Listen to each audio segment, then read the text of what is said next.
Well, hey there, friends. Welcome into another episode of Subscription Web Design. Hope this finds you doing very, very well. On today's episode, we're going to talk about 5 false beliefs that keep web designers broke.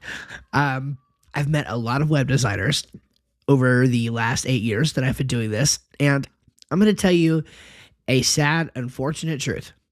Most web designers are broke. Let that sink in. Okay, most of them are broke. Now, some of it is we live in tough times. This economy is hard. Even web designers who aren't broke, so to speak, are having a difficult time getting by, especially if they've gone the route of building a huge agency. Now they've got all these families to feed, and you'd be surprised to know that a lot of people who run huge agencies make less money than some of us who are just, doing this in a little different fashion, running a smaller, tighter agency, 2 to 5 people, somewhere in there. That's a different story for a different day. But I believe that a lot of the thing that keeps web designers broke, and when I say broke, I'm just going to be completely honest. If you're running a business that is not making at least 6 figures a year, you are like categorically broke. Okay.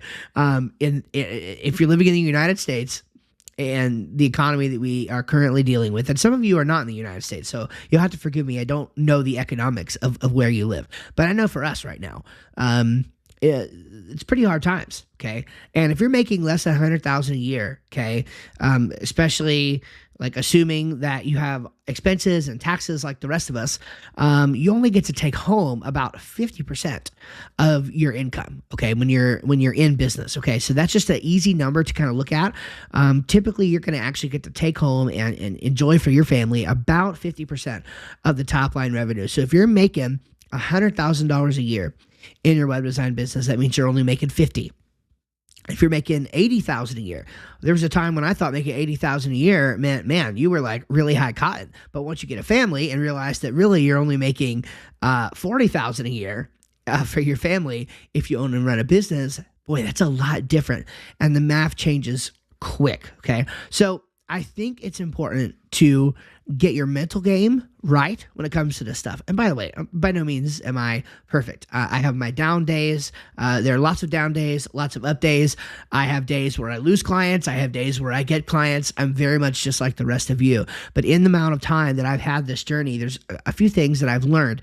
One of those just overarching points being that if you don't have your mindset right with this stuff, you will fail. And one of the best ways to keep your mindset right is to just get rid of the false beliefs that you might be thinking, that you might currently have. I know a lot of web designers who suffer from these things. So I want to talk about what they are, put them out on the forefront, and talk about sort of how to overcome them. Okay. We're just going to go one by one through these 5. Okay.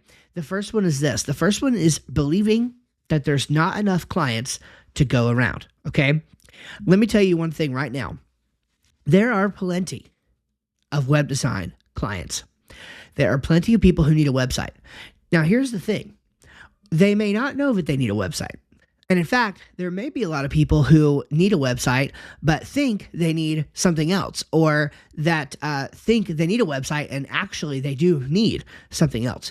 Your job, if you are going to be somebody's web person in a sense, which these days when we say a web designer, really, frankly, you have to be better than just being able to, do a great design within Photoshop or within Figma or one of these tools, or even just building on a platform like Divi with page builders. Like you have to have a more extensive knowledge of the web in order to really guide your clients where they need to go. And that's why many of you are, rightfully so, offering more than just websites in your business. Maybe you do social media marketing or email marketing or write blog posts for clients, all of that stuff. And so what you need to take is this consultative approach with people where you are having as many conversations as you can, making as many connections as you can, building as many relationships as you can, and just being willing to show up and help people where they need it. If you're willing to do that, then I promise you, there are plenty of clients to go around. It's not like web design is an industry that's going to be overtaken by AI tomorrow. It's not.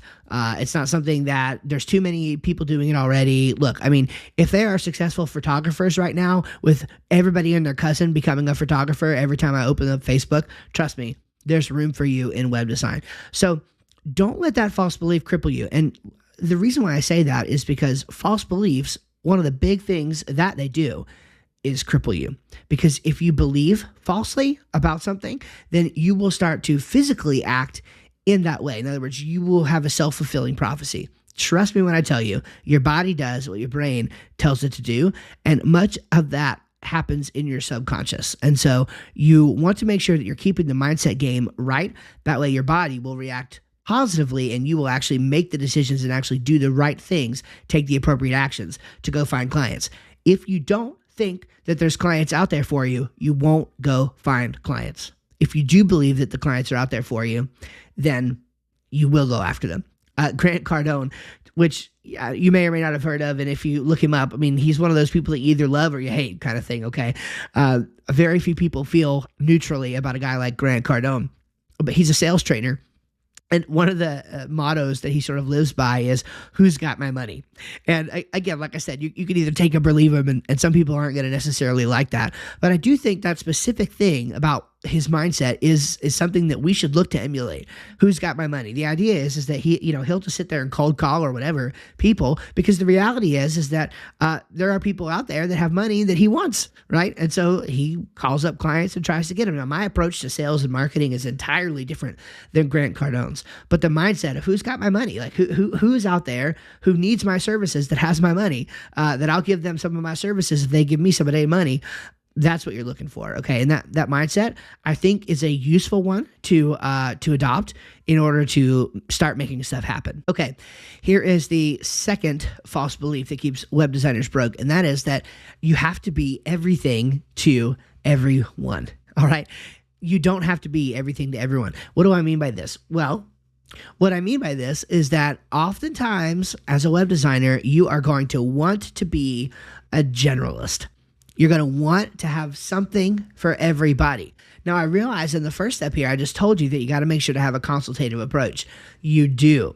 But that should always be done within the context of knowing who your customer is, what they need, and as a result of that, what you're going to offer. I have plenty of other videos on YouTube and podcasts here on audio talking about niching versus generalist. In fact, I did one very recently that was pretty in-depth on this. So we're not going to dive deep into this here right now, but just know that you're almost always better off starting niche and then eventually going to generalist if you want to. The more niche you start, the better results I believe you're going to have. Check out some of those other resources here on the podcast, okay, to learn more about that. All right, the third false belief is that the gurus are always right. The gurus are always right. There is no shortage of gurus on the internet. You might even put me into that category, although I don't consider myself to be one, but I would understand if you put me there, okay? Everybody has their way of doing things. And look, that's just got to be the reality, okay? If I just popped in on YouTube and did the generalist thing, right, and said, hey, I'm Steve and I can help you do web design better, I would have no listeners, okay? I would have no subscribers on YouTube. I would have no audience. I would have no business here. There would be nothing. The fact is that I stepped out and I said, hey, I've got this specific method that I call subscription web design that I think can work for your business, right? And so I stood up and I said, hey, this is my thing. This is the thing that I can teach you if you want to come learn from me. And I put myself out there. And the reality is that's what lots of people are doing. And it's understandable, right? Some people teach how to do email marketing, right? Some people teach how to charge like doing day rate design and things like that. And that's fine, okay? Find what works for you. But that's what I'm saying is the gurus aren't always right, okay? You need to do your own thing. They don't know you. They don't know your context unless you're paying them for coaching and you're working together with them to craft a business model or to craft a marketing plan or something of that nature. They don't know you. And so they're not always right. And their advice doesn't always apply. At the end of the day, you need to become a self-motivated person. You need to become a student, frankly, of your own business. You need to become a student of the marketing of your business.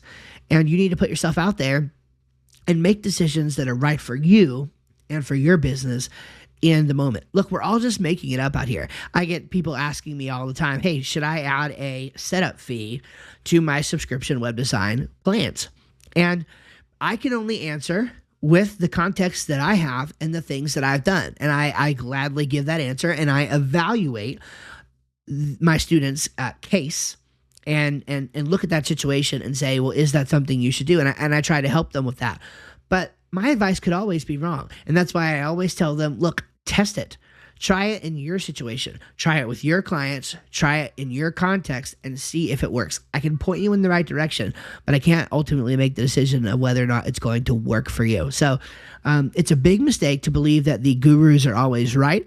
Sometimes they're just not. And you have to learn and think for yourself in your own business and figure it out on your own, because I think the process is so much of where the learning comes from. You must do the process, pay your dues just like everybody else. You can avoid some pitfalls by reading books and watching videos and listening to podcasts, but a lot of the best learning is going to happen as a result of just simply doing it. All right, here's the fourth false belief, and that is that web design isn't just like any other business. For some reason, in web design, it's a very niche scenario where I don't know if it's like just the online business landscape or whatever, and just because there's so many tactics that work differently for businesses that are purely online based versus ones that aren't. But creatives especially tend not to treat their businesses like it's a real business. Let me give you one example. Every other business that you go to in town has employees.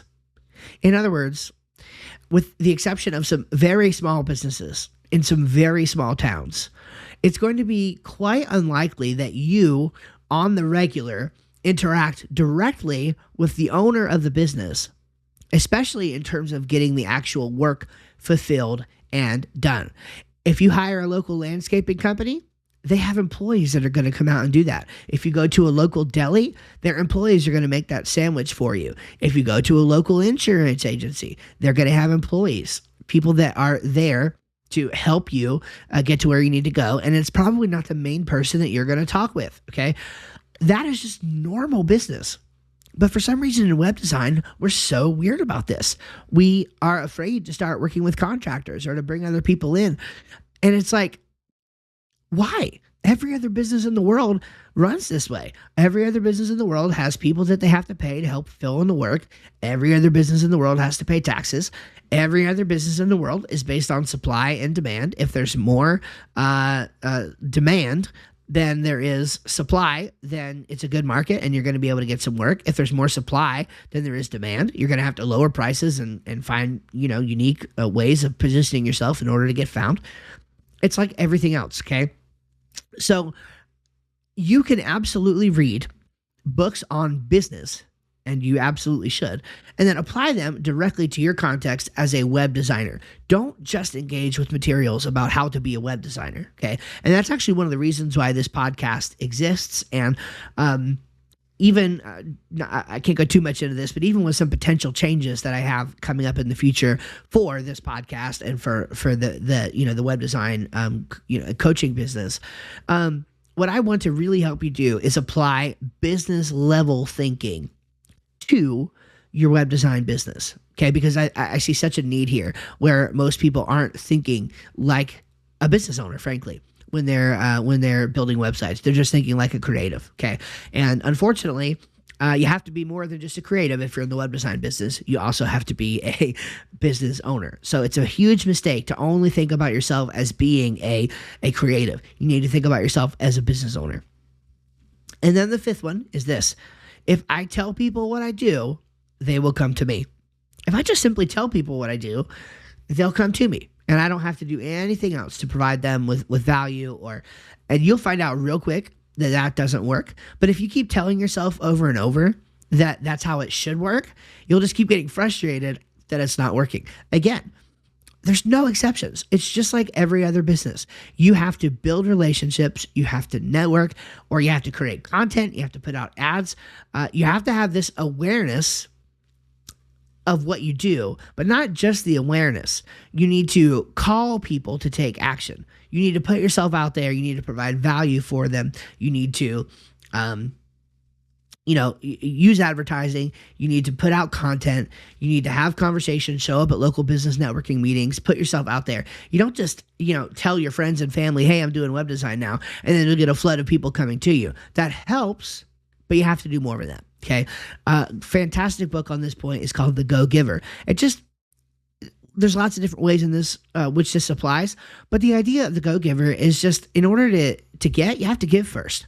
You have to give. And giving could be a lot of things. Giving could be passing a referral to somebody for a job that you could have done, but maybe you realize you weren't the best fit for it, and you have a friend who's a web designer that would be a perfect fit for that job. And so you referred to them, and you give that referral, and you're thinking, well, I just lost that business. Guarantee you that is going to come back. That is going to come back around to you in probably a way that you never even expected. So be a giver. Be a giver with your time, with your content, financially, and that will bring people in much better than just simply trying to tell people what you do. You don't want to burn people out and make people feel like you're in multi-level marketing or something, right? There's nothing more annoying than that, than just always telling people constantly, hey, here's what I do.